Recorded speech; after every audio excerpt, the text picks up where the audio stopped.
నీ బతికింది నీ కథ ఏంది మాకు ఏం కావాలో నాకు అర్థం కాదు.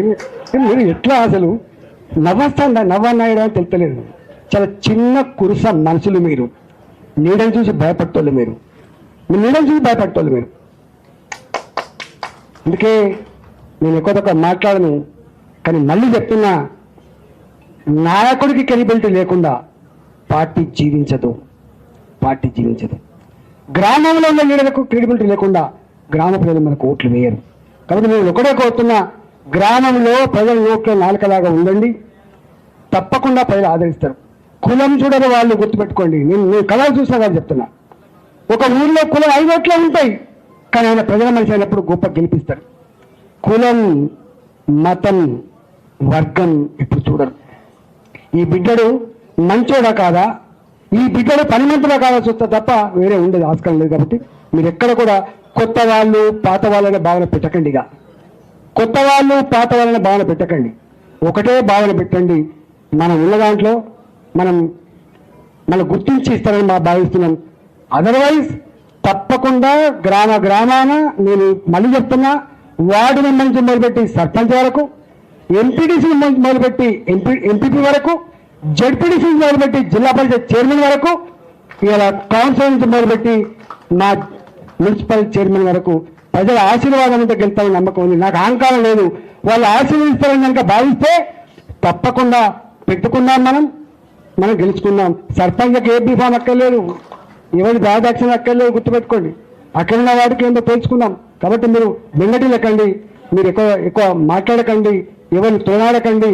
వీడుకోవట్ట వాడుకోవట్ట వీడు ఇట్లా ఏం చేస్తాం కోవట్లు ఎన్ని చూస్తాం మనం. మీ కోవట్లు కిందనే ఉండరు బిడ్డ.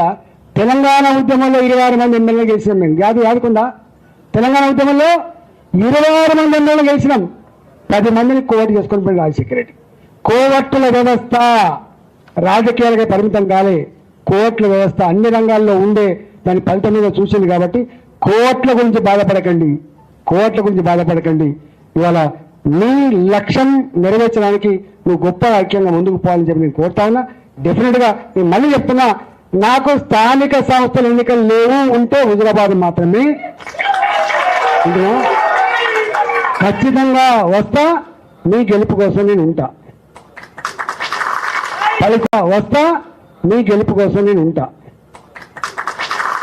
ఫలితం హుజురాబాద్ ప్రజలు ఇస్తాను.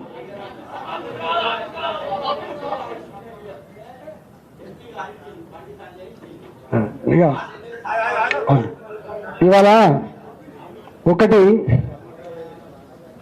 మనమేమో పేగులు తెగిపడదాకా శత్రుతో కొట్లాడుతున్నాం.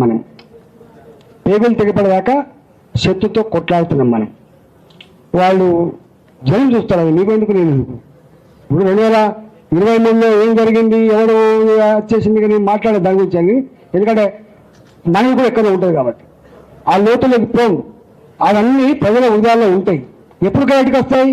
మళ్ళీ ఎప్పుడన్నా వాళ్ళ చేతిలో ఇది తేల్చేటప్పుడు మళ్ళీ బయటకు వస్తాయి. గుర్తుపెట్టుకోండి, తప్పకుండా తేలుస్తారు. కాబట్టి దయచేసి మీరు తొందరపడకండి, మీరు ఎక్కడ మాట్లాడకండి. నేను చూస్తున్నా ఇక్కడ మీరు కొంత జనం ఉంటారు. ఇక్కడ రాగానే 100 మంది జనం ఉండగానే అన్న బాగా బిజీ అని చెప్పి మీరు అటు ఇటు పోతున్నారు. అయినా మీరు రావాలి, మునుపట్లెక్కనే పని చేసుకొని పోవాలి. ఈ అడ్డ మీకోసం ఉన్నది. తప్పకుండా నెలకు ఒక 2 రోజులు 3 రోజులు తప్పకుండా 10 రోజులకోసారా తప్పకుండా వచ్చి ఏర్పాటు చేస్తా. మీకు ఆ నరేంద్ర అంటోడు ఉన్నాడు, చేస్తా. శ్యామిక్కనే ఉన్నాడు, ప్రభాకర్ రెడ్డి ఉన్నాడు. మీరు కొంచెం ఒక ఆఫీస్ ఓపెన్ చేయండి. ఇగో మనం రాజకీయాల్లో ఉన్నంత వరకు హుజురాబాద్ ప్రజానికానికి కాళ్ళకు మునిగితే పన్నుతో పీకే సర్వీస్ చేయాలి. వాళ్ళన్నమాట వాస్తవం. 7 సార్లు గెలిపించిన బిడ్డల్ని ఎందుకో జరిగిపోయింది. ఒక్కసారి పనిష్మెంట్ ఇచ్చినందుకు ఇంత పనిష్మెంట్ నా బిడ్డ ఇవ్వద్దని వాళ్ళు కోరుకుంటున్నారు. కాబట్టి మళ్ళీ నేను ఒకటే అంటున్నా, నేను వస్తా. నెలకు 2 సార్లు 3 సార్లు తప్పకుండా వస్తా. హుజురాబాద్లో ఒక ఆఫీస్ ఉంటుంది, కమలాపూర్లో ఒక ఆఫీస్ ఉంటుంది, జమ్మికుంటలో ఒక ఆఫీస్ ఉంటుంది, ఏనుగంటలో కూడా ఒక ఆఫీస్ ఉంటుంది. మీరు ఎలక్టోరల్ పాలిటిక్స్లో పండితులు మీరు. ఇక్కడ జమ్మికుంట మున్సిపల్ చైర్మన్ ఉన్నారు, ఇక్కడ మీరు జడ్పీగా గెలిచిన ఉన్నారు, ఎంపీలుగా ఉన్నారు, సర్పంచ్ గెలిచిన ఉన్నారు. మీకు ఎదురు లేదు, గుర్తుపెట్టుకోండి. ప్రజలేందో, ప్రజల నాడేందో పట్టగలిగే శక్తి, యుక్తి మీకే ఉంది, గుర్తుపెట్టుకోండి. You people are political leaders. మీరు రాజకీయ నాయకులు, గుర్తుపెట్టుకోండి. రాజకీయ నాయకులు మీరు మరుగుజ్జుగాలు కాదు, మరుగుజ్జుగాలు 3 ఓట్లు వస్తాయి, 4 ఓట్లు వస్తాయి. మీరు లీడర్లు, గుర్తుపెట్టుకోండి. మీరు లీడర్లు. అందువల్ల నేను ఏమంటున్నా, ఇంత శక్తిని పెట్టుకో. రానా ఆయన శాసనం మీకు తెలుసు, పోయా అంటే 10 మంది వేసుకొని వస్తుంది. అంటే అంత శాసనంతరాలా. ఇక్కడ మా వనక్కు ఉంది, కోరపల్లి వనం ఉంది. ఇక ఇప్పుడు మాట్లాడింది, వీళ్ళు 5 లక్షల రూపాయలు తీసుకుపోయి కేసీఆర్ బామ్మకి టైలో పెడితే నీ 5 లక్షలు కాదురా మా అన్న కాదు ఆమె. అట్లాంటి నా ఇల్లంతా కూడా మన పోతే నా గౌడన్న వచ్చి ఆయన కాచిన కన్నీళ్ళు ఆయన మాట్లాడిన మాటలు హృదయం కలిసివేసింది. గది మనం గిది ప్రజలకు మనకున్న బంధం.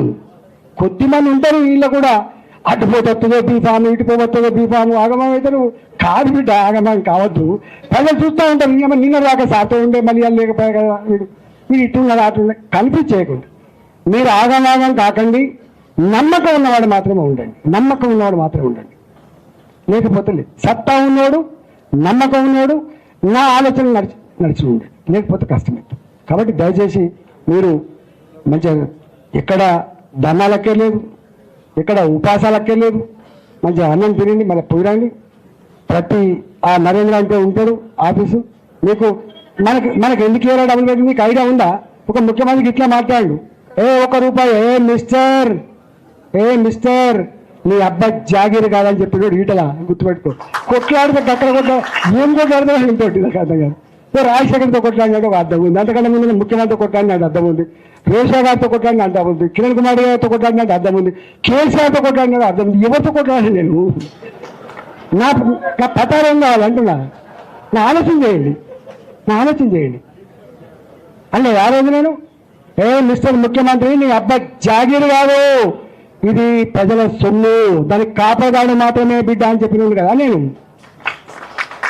మడమ తిప్పని అని చెప్పి ఒక ముఖ్యమంత్రి గురించి మాట్లాడుతుందో మడమ తిప్పని అంటున్నావు. తెలంగాణ ఇస్తానే కదా మాత్రం జరగట్టింది, ఎందుకు ఇవ్వాలి అని చెప్పి నిందించాడు కదా ఈటలు అక్కడ. ఇప్పటికీ ఆ అసెంబ్లీ స్పీచ్ చేసినప్పుడు వినండి, ఎప్పుడు పులి బక్కబడితే పులి సార్కలు బక్కబడవు. కానీ సముద్రం తుఫాన్ వచ్చే ముందు కూడా ప్రశాంతంగా ఉంటుంది, కానీ ప్రళయం వస్తుంది. నాలంటూ నిలబడి మాట్లాడినాడు, తెలంగాణ సమాజం స్పందిస్తుంది, గుర్తుపెట్టుకో. నాలాంటోడు మాట్లాడినాడు, తెలంగాణ సమాజం స్పందిస్తుంది, తెలంగాణ సమాజం ఆలోచిస్తుంది. అందుకని మౌనంగా ఉన్న వాళ్ళని బలహీనంగా భావించి సంస్కారం సభ్యత ఉన్నవాడిని నువ్వు ఇంకొక రకంగా భావించి పిచ్చి వేషాలు వేసుకుంటే నష్టం జరిగేది ఎవరికో తర్వాత తెలుస్తుంది. అందుకని నేను అంత డెప్త్కు పోతలేను, కేర్ఫుల్గా ఉన్నామని చెప్పి కోరుతున్నా. మా జోలికి రావద్దు, ఎవడు మాకు అడ్డు రావద్దు.